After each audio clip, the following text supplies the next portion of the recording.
Assalomu alaykum. Va alaykum assalom. ZAGSmi bu? Yo'q, ZAGS emas. FDXyomi? FDXyo ham emas. Unda nima desam to'g'ri bo'ladi? FDXyo, ya'ni fuqarolik holati dalolatnoma yozuvlarini yozish organi hisoblanadi.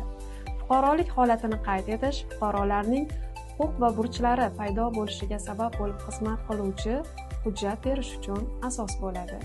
Keling, ulardan asosiylari haqida to'xtalib o'taman. Tug'ilganlik haqidagi guvohnoma. Bu bolaning tug'ilganligini, uning ota-onasi kim ekanligini tasdiqlovchi yagona hujjatdir. Nikoh haqidagi guvohnoma. Bu nikohdan o'tgan shaxslarning er-xotinligini tasdiqlovchi hujjat hisoblanadi. Nikohdan ajralganlik haqidagi guvohnoma esa nikohda bo'lgan shaxslarning nikohi tugatilganligini tasdiqlovchi hujjatdir. O'lim to'g'risidagi guvohnoma shaxsning o'limini, shu bilan birga uning huquqiy layoqati tugatilganligini tasdiqlovchi hujjat hisoblanadi. Bugungi kunda FDXyo organlari fuqarolarga 18 turdan ortiq davlat xizmatlarini ko'rsatib kelmoqda.